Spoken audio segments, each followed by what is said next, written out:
नमस्कार, मैं आपका दोस्त पीयूष है। आइए बात करते हैं। एक बार की बात थी कि एक राजा जो था, बहुत प्रतापी राजा था, उसको जानकारी हुई कि शहर के बाहर एक वृक्ष के नीचे एक बहुत सिद्ध संत आए हुए हैं, बैठे हुए हैं। तो राजा को लगा कि जब वो बैठे हुए हैं हमारे इस राज्य में आए हुए हैं, चलो हम भी उनसे मिलने चलते हैं। और वो दिव्य संत के पास गए, उनको प्रणाम किया। प्रणाम करके उन्होंने कहा कि भगवान मुझे कुछ ऐसा दो, ऐसा कुछ बताओ कि मैं अमर हो जाऊं। संत ने कहा अगर राजा तुम्हारी यही इच्छा है तो ऐसा करो, सामने वो पर्वत दिख रहा है। उन्होंने कहा हाँ, फिर उसके पीछे एक नदी है, उस नदी का अगर तुम पानी पी लोगे तो तुम अमर हो जाओगे। राजा बड़ा खुश हुआ और अगले दिन ही उस पर्वत के पीछे उस नदी के पास पहुंच गया।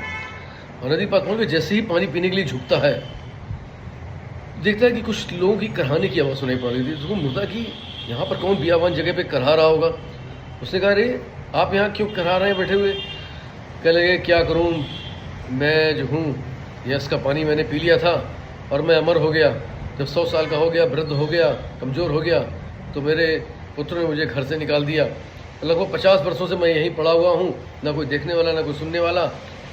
जो मेरे पुत्र थे वो अब समाप्त भी हो चुके हैं, नाती पोते कुछ मतलब नहीं रखते हैं और बड़ा कष्ट में है।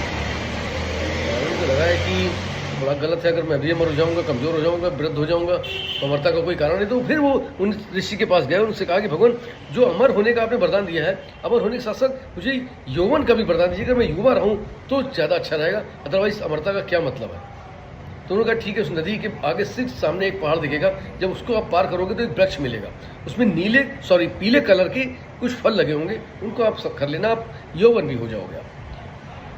वो क्या खुशी जो है, उसने बड़ी कष्ट के साथ उस पर्वत को पार किया, उस वृक्ष के पास पहुंच गया। उस वृक्ष के पास पहुंचने के बाद जैसे ही वो वृक्ष का फल वो तोड़ने वाला था कि कुछ लोगों की जोर जोर से लड़ने की आवाज़ें आई। जब जोर जोर से लड़ने की आवाज़ आई, उन्हें पलट देखा कि कुछ युवा जो है आपस में लड़ झगड़ रहे थे। उनका क्यों भाई, तुम क्यों लड़ रहे हो। उन्होंने कहा कि मैं मेरी उम्र 250 वर्ष हो गई है और ये जो है मेरा भाई, ये जो 300 वर्ष का है, ये जो है मुझे मेरा हिस्सा नहीं दे रहा है, मेरी संपत्ति में मुझे बंटवारा नहीं कर रहा है, मैं यहाँ पड़ा हुआ सड़ रहा हूँ।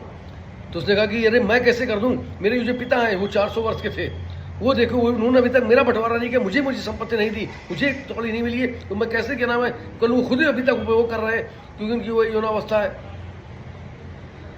उसकी आंखें खुल गई कि अमरता के बाद ये स्थिति हो। संत के पास आया, कहा भगवान आपने मेरी आंखें खोल दी, मैं समझ गया कि मृत्यु का महत्व क्या है। जीवन में मृत्यु अगर नहीं होती तो यही स्थितियाँ परिस्थितियाँ घटने वाली होंगी। आप सोचिए ना कि जब आप स्नान करते हैं और भगवान का नाम लेते हैं तो एक पवित्र स्नान बन जाता है।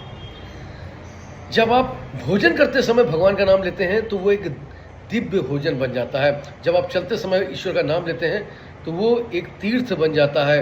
और जब आप सोते समय ईश्वर का नाम लेते हैं तो ध्यानम, नींद आपकी बन जाती है।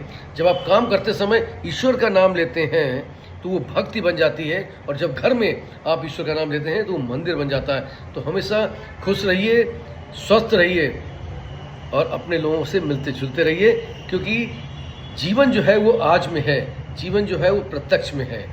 और आज आप इस जीवन को भरपूर जीना सीख जाइए, अपने आप सब कुछ सही हो जाए। Wish you all the best. Thank you very much everybody, love you all. फिर मिलूंगा किसी प्यारी कहानी के साथ, आपका दोस्त पीयूष रंजन।